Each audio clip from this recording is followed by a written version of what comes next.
सबसे ज़्यादा बेहतर जो फालिज के मरीज़ आते हैं ना, फर्स्ट 3 मंथ्स में अगर वो अपनी रिकवरी उनकी बहुत अच्छी हो जाती है। जैसे ही उनको अटैक हुआ है, उनके फर्स्ट 3 मंथ्स बहुत इंपॉर्टेंट होते हैं। वो 5 डेज़ अ वीक जो है वो लाजमी फिजियोथेरेपी कराएं 3 आवर्स, और उनको स्किप नहीं करना चाहिए। इनके बैलेंस, इनके कोऑर्डिनेशन, इनकी मसल स्ट्रेंथ, इनका चलना फिरना, इन पे सब पे बहुत अच्छा जो है फिजियोथेरेपी का रोल होता है। और प्रॉपर पाकिस्तान में इनके सेंटर बनने चाहिए। यहाँ पे न्यूरो सेंटर्स नहीं है फिजियोथेरेपी के। और उसके लिए न्यूरो सेंटर्स में ही हो सकती है, ये घर पे भी किया जा सकता है? नहीं सर, इनके मोस्टली आपको न्यूरो सेंटर्स में ही आना पड़ता है, क्योंकि वो ऑलरेडी अफेक्टेड हुई होती है। उनकी टांग, उनका हाफ बॉडी पैरालाइज होता है या उनका बाजू पैरालाइज होता है, तो वो मशीनें हम घर पे नहीं लेके जा सकते। उनको लाजमी ऐसे पाकिस्तान में, लाहौर में स्पेशली सेंटर्स नहीं है। स्पाइनल कॉर्ड इंजरीज़ के सेंटर नहीं है, जिनकी वजह से लोअर लिम आपका पैरालाइज होता है या अपर लिम होता है। कराची इज़ बेटर कि उनके अंदर ये कुछ सेंटर्स हैं, लेकिन लाहौर के अंदर ये नहीं है।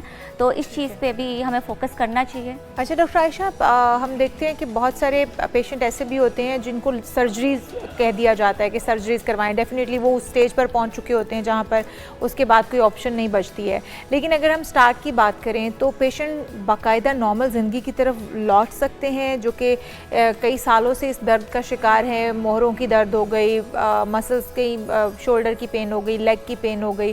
क्या वो दोबारा से नॉर्मल ज़िंदगी की तरफ आ सकते हैं सिर्फ थेरेपी करवाने से? जी, बिल्कुल नॉर्मल ज़िंदगी में आ सकते हैं अगर वो प्रॉपर टाइम पे अपना डायग्नोसिस बनवाते हैं।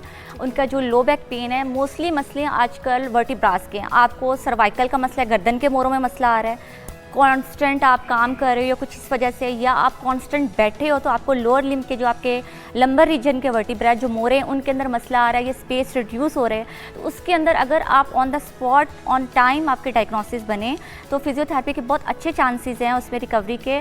और साथ आप स्ट्रेंथनिंग एक्सरसाइजेज होती हैं आपकी लोअर लिम्ब की, और ट्रैक्शंस होती हैं। अगर स्पेस कम हो जाए तो एक ट्रैक्शन ऐसी टेक्निक है जिसके थ्रू आप नर्व कंप्रेशन को कम कर सकते हैं।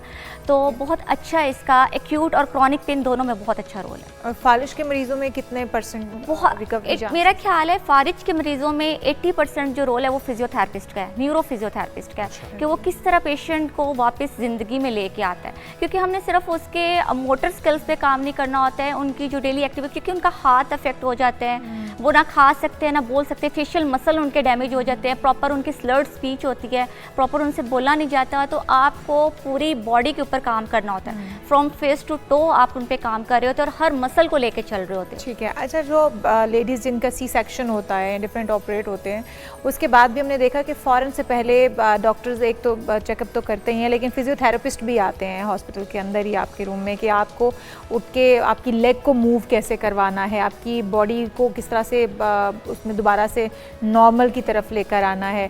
तो ये फ़ौरन कट के बाद फिजियोथेरेपी कहीं नुकसानदेह तो नहीं है, या कितना इफेक्टिव कितनी है आपके मसल्स को दोबारा से रिपेयर करने के लिए, या दोबारा से आपको एक्टिव करने के लिए, दोबारा से आपको चलने के काबिल करने के लिए? मैं आपको पहले बता दूं, बिफोर प्रेगनेंसी भी फिजियोथेरेपी बहुत ज़रूरी है और आफ्टर प्रेगनेंसी भी बहुत ज़रूरी है। क्योंकि हम बेसिकली काम करें पेल्विक फ्लोर के मसल्स पे। जितने आपके पेल्विक फ्लोर के मसल स्ट्रेंथ अप होंगे उतनी अच्छी आपकी डिलीवरी बहुत स्मूथली हो जाएगी। और अगर किसी का ब्रीच पोजीशन बेबी है, baby mostly bye develop countries के अंदर आपको फिजियोथेरेपिस्ट के पास भेजते हैं कि आप एक्सरसाइज करो कि आपकी बेबी को पोजीशन ऐसे हो कि आप नॉर्मल डिलीवरी की तरफ जाओ।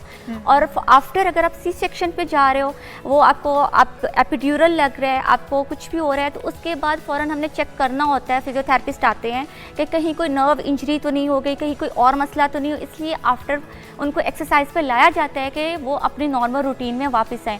और जो मसल कट हुए हैं उनकी स्ट्रेंथनिंग के लिए भी फिजियोथेरेपी बहुत ज़रूरी है, स्पेशली पेल्विस फ्लोर। और अगर उसमें कुछ भी कॉम्प्लिकेशन आती है, फॉर एग्जांपल कुछ फीमेल्स को यूरिन लीकेज का इशू हो जाता है आफ्टर प्रेगनेंसी, डिलीवरी के टाइम उनका कोई मसल ज़्यादा डैमेज हो जाए, नर्व डैमेज हो, तो उसके लिए भी फिजियोथेरेपी बहुत ज़रूरी है।